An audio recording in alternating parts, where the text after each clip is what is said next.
Is it really okay to take your dog to daycare? Now, I know that might seem really weird because I'm always talking about how it's so important to manage absences. And for you, daycare might be the number one way that you do that. Well, in this podcast episode today, I do want to explore the topic of daycares. I'm actually really passionate that they can be a fantastic resource for lots of people. But you will hear lots of others say that daycare was bad for their dog, that it didn't work out for them. And that's why I think it's important that we have a bit of a dive into the pros and cons of daycares, why I think they can be really good, how to make sure it is a great experience for your dog, and how to pick the daycare that's exactly right for your pup. Hello, and welcome to the Be Right Back Separation Anxiety Podcast. Hi, I'm Julie Naismith, dog trainer, author, and full-on separation anxiety geek. I've helped thousands of dogs overcome separation anxiety with my books, my online programs, my trainer certification, and my separation anxiety training app. And this podcast is all about sharing my tips and tricks to help you teach your dog how to be happy at home alone too. So managing absences, as you know, when working with a dog with separation anxiety, all of a sudden you have to find a way not to leave your dog. Why? Well, because when we work with dogs with fear, we gradually expose them. We use a technique called gradual exposure, where we expose them to the thing that they're scared of, but in tiny amounts that are so small that they're not scary. So for a dog with a fear of being left alone, the thing that we use in our training is alone time, but tiny, tiny, tiny amounts. And if you're going through separation anxiety training, you will know all too well that you start with maybe seconds. And so when you're not training or when you're not doing these teeny tiny absences, I really encourage you to find a way not to leave your dog. And I know that's not easy. And I remember that feeling when I first worked out that we had to somehow completely rejig our schedule, get help, get support, do whatever we needed to do to stop leaving Percy. It's just mind-blowingly difficult and crazy and overwhelming. But when you do it, you do really start to notice the benefits. First off, it's a lot less stressful. It's a lot less stressful than worrying if your dog's going to be okay when you're out. And if you've got neighbors who complain and you live in an apartment, then getting into trouble is just not an option, right? So it has a benefit to us, but it also has a benefit to our dogs because they're no longer being left for longer than they can cope with. They don't have to deal with the stress or the worry or the panic of being alone. But you don't always have endless choices. I know we didn't. And daycare is often the go-to for many of us. And increasingly, I'm seeing comments from people. Sometimes it's kind of clickbaity stuff saying that daycares are bad for dogs because, dogs go to daycare and it's chaos and dogs need more structure and etc., etc. And I do think a lot of what's written about daycares is truly alarmist because lots of dogs really love daycare and lots of dogs really benefit from being at daycare. And if you're trying to suspend absences and it's your number one choice, then I don't want you to get freaked by the stuff you read online about dogs should not go to daycare, because I don't think that's the case. In all of that alarmist content that you might be reading or hearing about, I do think there's a nugget of truth though, because not every dog does love daycare. And not every daycare is a brilliant operation. And that means that if you've got a dog with separation anxiety, you might have a dog who just doesn't thrive at daycare, or perhaps doesn't thrive in a certain type of environment at daycare. And that's really important because it's not the case that daycares are bad. Dogs should have a different alternative when they're for when you're trying to manage absences. It's much more about finding what works for your dogs, finding a daycare that meets a certain number of criteria, and I'm going to talk about those in this episode, and then making your decisions wisely. In general, it kind of goes without saying, but daycares are often geared towards big, bouncy, social dogs. And I think that's where a lot of the kind of alarmist information, what that alarmist information is responding to, because most dogs don't fall into that category. Daycares are often used by people with young, adolescent, high energy dogs who need an outlet all day long, not necessarily because they have separation anxiety, but because they need stuff to do. And so while that can often be the profile of many daycares, because just naturally people with those types of dogs are more likely to use daycare, it doesn't mean to say that all other dogs have to be excluded. Far from it, because at a well-run daycare, dogs of all ages, personalities, and energy levels can absolutely benefit. So let's have a look at what makes for a good daycare then. Here are my 7 pointers for how you can identify what makes for a good daycare. Number 1, they are force-free. This might be more important than numbers 2 to 7 combined. You need to find a daycare that is 100% committed to not using harsh, aversive training methods on your dog. Now, you might be thinking, hang on, wait. It's just a daycare. I'm not taking my dog there for training. Well, yes and no, because remember, a big part of a daycare is having staff who understand and work with and relate to dogs in order to manage dogs, right? Because there's a lot of crowd control. There's a lot of managing groups of dogs and making sure that interactions are positive and making sure that nobody gets into any trouble.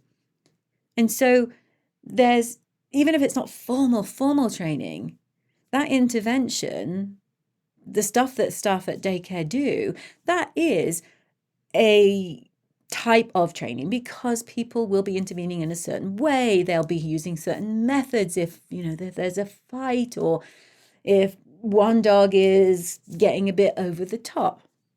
And what you don't want is for daycare staff to be using scary methods, aversive methods that aren't from the force-free playbook.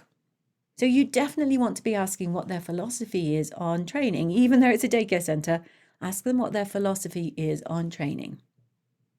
You want to hear them say force-free, you want to hear them say R+, and ask them, do they ever use punishment? Do they ever use punitive methods on the dogs in their care? So ask them outright. Okay, number 2.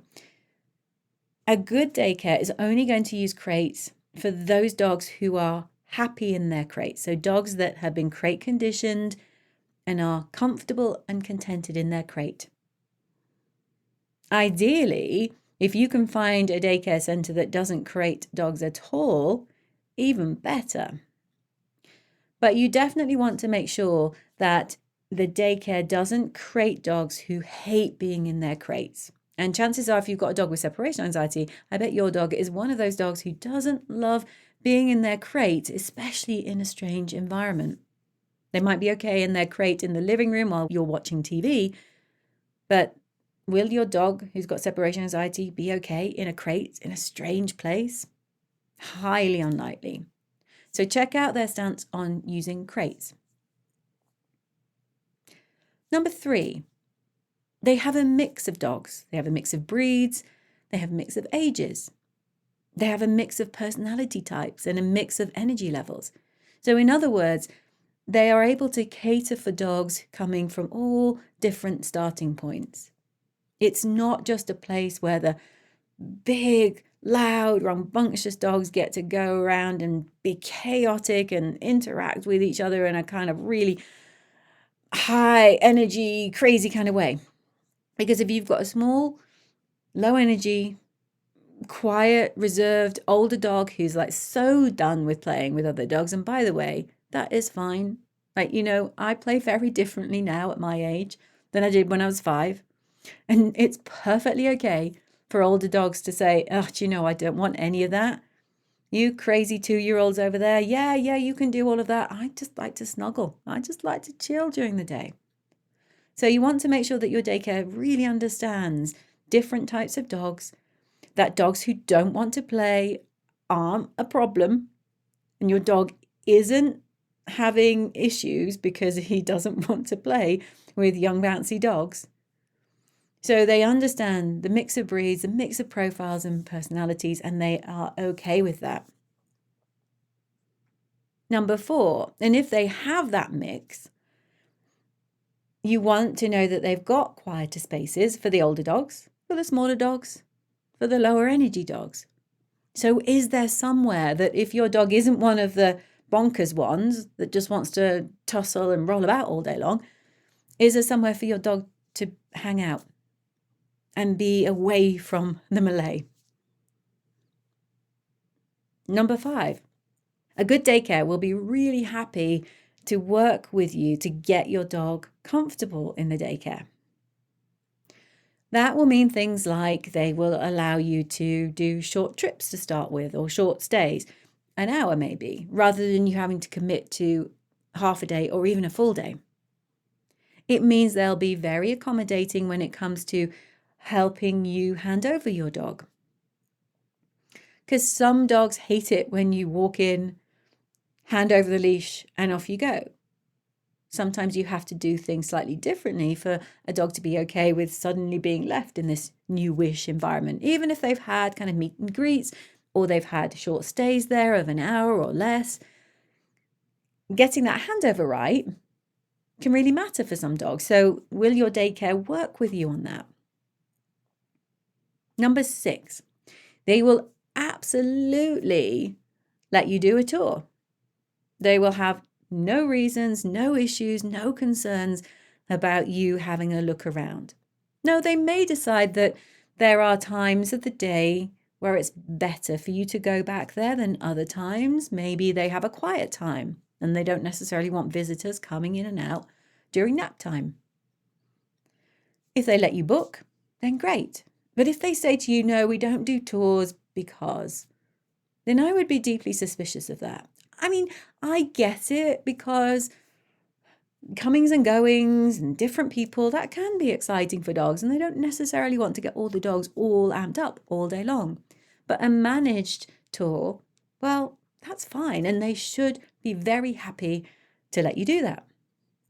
And linked to that, sort of looking behind the scenes and seeing whether it's going to be right for your dog, also ask them about the camera situation. Lots of fantastic daycares will offer a live feed. So that means that you can go online, you can have a look either at your particular dog, or some of them get people to sign waivers where you can live stream the whole interaction of everything that's going on at the daycare. Number 7, and it probably goes without saying, but you want to find a daycare that makes special accommodations for dogs with separation anxiety, so that they understand that your dog is different. And you know what? If I was running a daycare, I would absolutely love clients like us. Like people like me when Percy had separation anxiety, people like you right now, who, when you've got a dog with separation anxiety, why?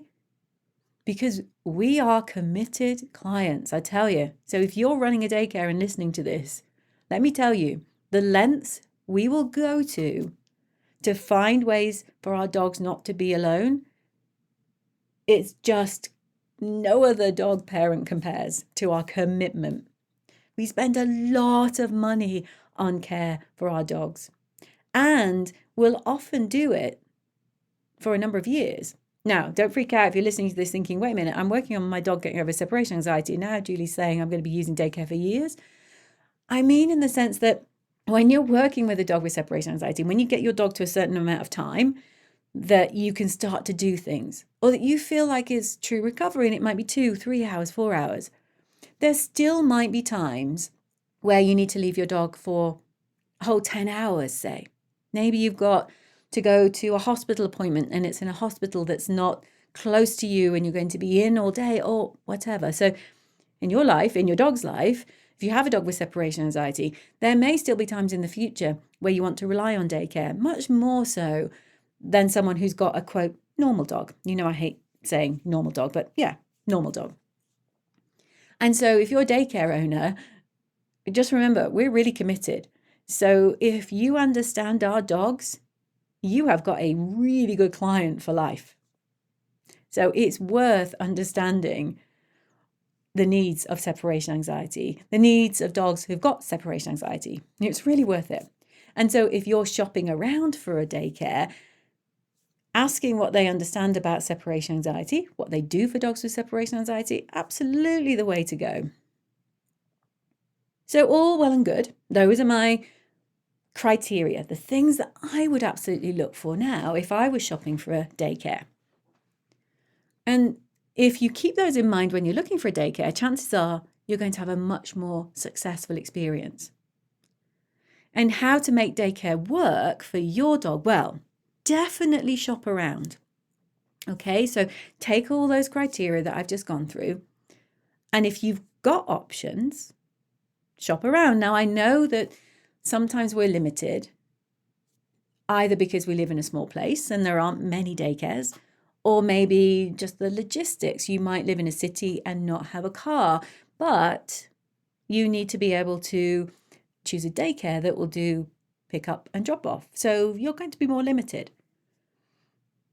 But do as much shopping around as you can using those criteria that I just gave you. And then ask for references. So as you're doing your research, ask the daycare for references from other clients. But here's the important thing, from other clients who have a dog with separation anxiety, because you want to hear their experience. How did the daycare accommodate their dog's separation anxiety?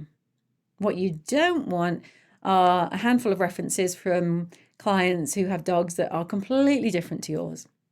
Full on, pro-social, don't mind being left, fine in a crate.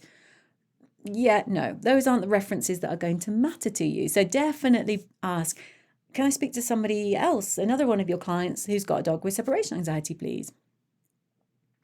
I mentioned in my criteria of what makes for a good daycare, see if they can let you look at the camera feed. Now, if they've got a camera feed, fantastic. They might have some privacy issues where if you're not a client, you can't look, but definitely check out whether they've got a camera feed. And if you can view it before you sign up, then brilliant. Make sure you take your dog for those shorter sessions that I mentioned. So don't just dive in for a half day. Definitely don't dive in for a full day. See if they'll allow you to drop your dog off for an hour. And that way you can be in the neighborhood, you can be around the corner. If anything goes wrong and it's just not working out, you can come in, you can pick your dog up, and you haven't left your dog for 4 hours to just kind of get on with it.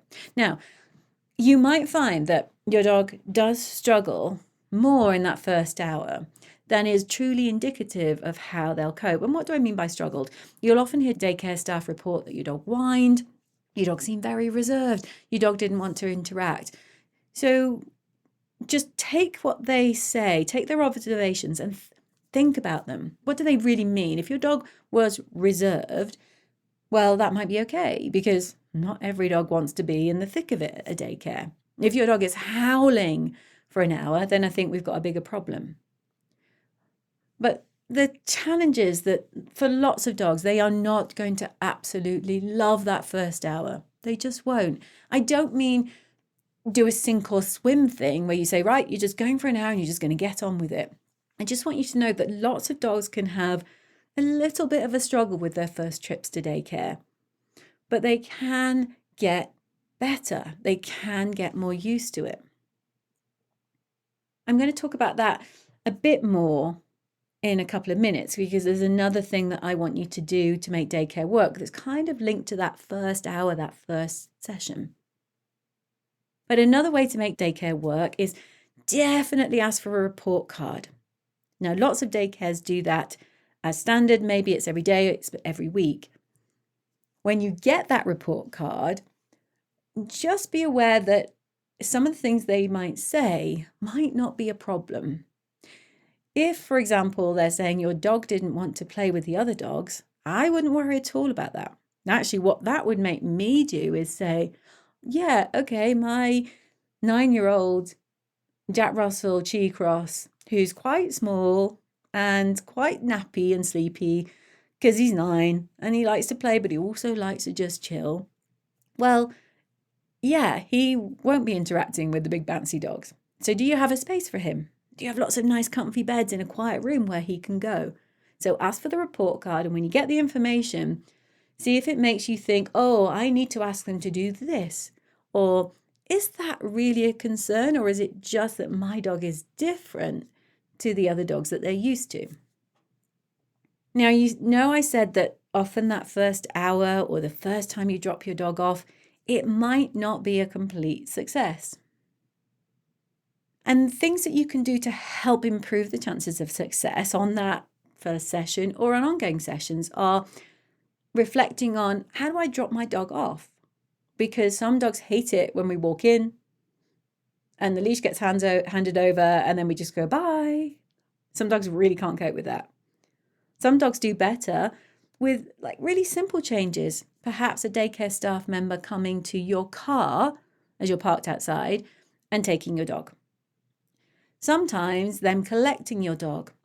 Sometimes them collecting your dog from your house. So kind of play around with these things because different dogs do differently well.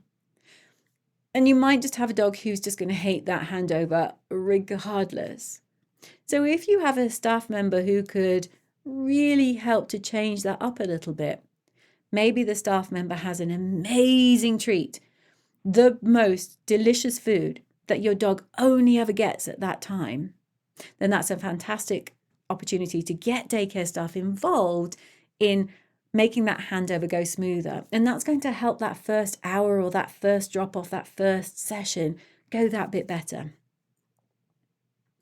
And don't be surprised if your dog just continues to not to want to go in. Some dogs just won't. They'd rather be with you. They'd rather stay with you.